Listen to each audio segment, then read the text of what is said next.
world, women have been conspicuous in their absence in policy and decision-making in government. In Kenya, women comprise over half the population, but their representation is low in the social, political, and economic spheres. However, women have developed strategies to rectify the imbalance.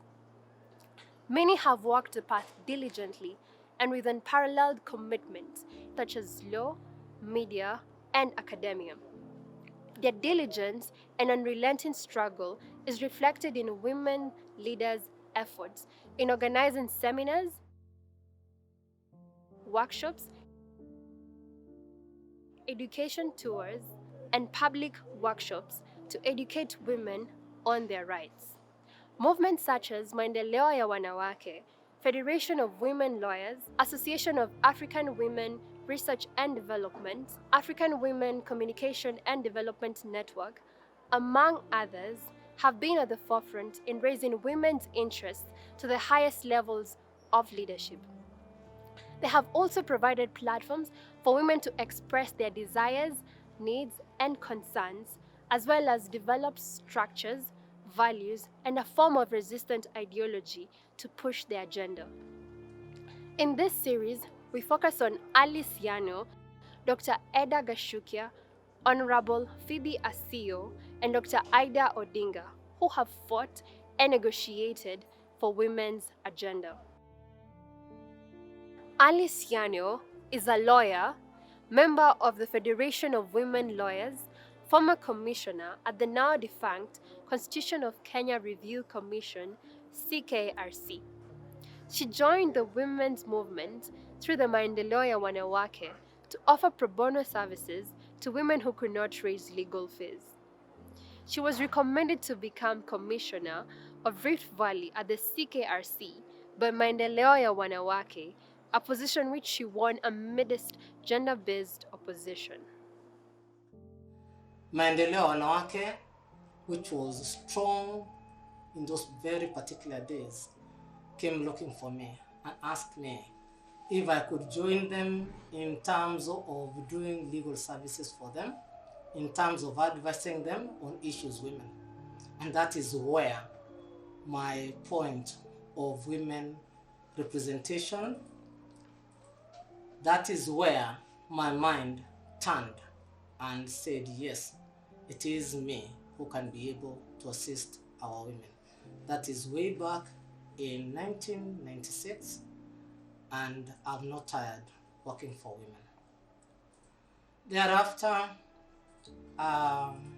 around 1999, when they called for commissioners, people to apply to be commissioners to do the Constitution of Kenya, I was one of the first applicants, and I was recommended by Maendeleo ya Wanawake organization. And from North Rift branch, we had a very strong woman then called Professor Margaret Kamar. And she told me, yes, Alice, you can be able to stand with us and work with us. And I applied. I came for the interview. Nothing to say that at that particular time, issues gender were very particular. And a woman applying to be a commissioner to do a constitution was almost unheard of. And the first thing that I had issues touching on gender and it became personal was when I was personally told off. I was told, you woman, you cannot represent Rift Valley to do a constitution. Politicians stood up against me. And I did not relent. I said, since I've known by virtue of practicing the women, what the women go through, let me try my hardest best. And Wamboy, I want you to laugh. Because at one particular time, after I had done a very successful interview, that is under Yash Palgai group, some of our politicians from Rift Valley went to Mzee Moi. Akasema, mzee, hii ni nini umetuletea? Mzee anasema nini? Ati kwani Rift Valley tutarepresentiwa na mwanamke? But that gentleman stood his ground. He said, kama walifanya interview, mimi sitaki kujua. Amepita, akaambiwa she was number 1 in the interview. And Amos Wako confirmed that I was the best in the interview. So I was taken. And that's where we now struggled. We started by going to the ground.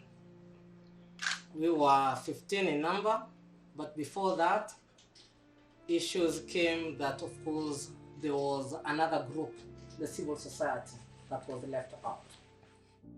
Despite all these struggles, women like Dr. Idah Gachukia did not give up.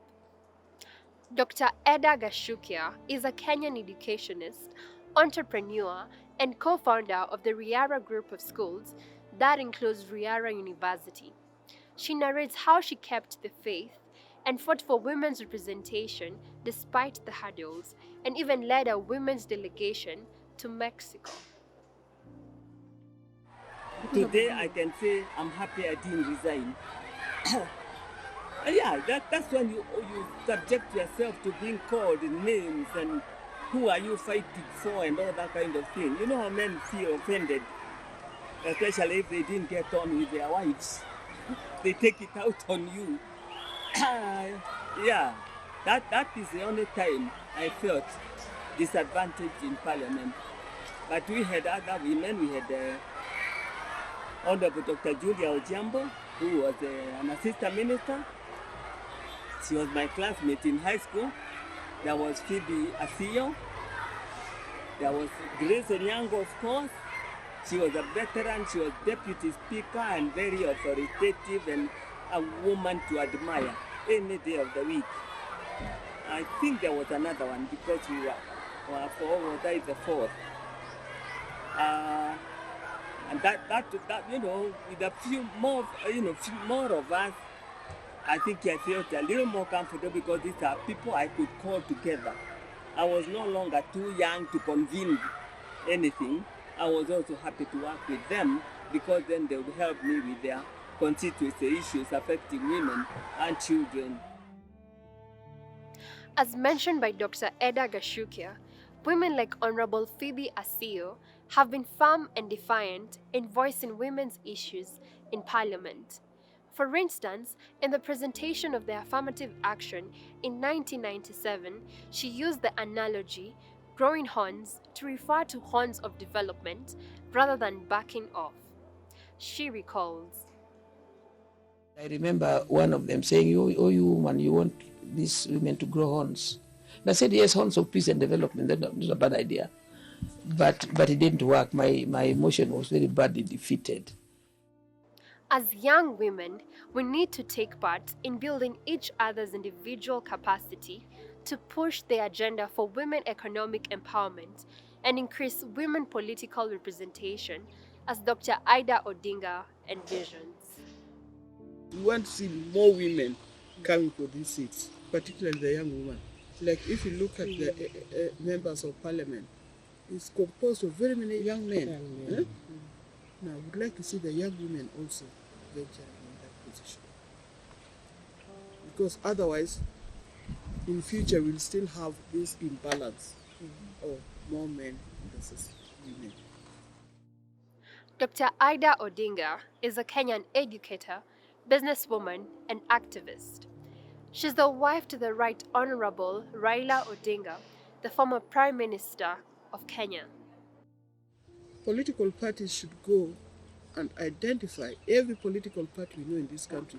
They have what they call women congress or women wing or women whatever. Those chairs of women congress, women wing, when they whatever, should talk to the bigger party to try to influence them to get more women to vie for these seats. But the women must also come. Nobody's going to come to your kitchen to look for you. People would not know that you exist, and you exist until you come out and vie for these seats. Women must reclaim their place as equal human beings where their knowledge, experiences, and worldview finds their way into shaping the future of their nation, our nation, for the benefit of all. This can be achieved when they come together, set aside their differences, and work together as one. For women, therefore, negotiating a covenant, that is, their covenant with society, which has for centuries not accorded them their place as equal members, but instead placed them in the margin when it comes to power and decision making, and treated them as children of a lesser God. A covenant which they need to reclaim their place as equal members in society.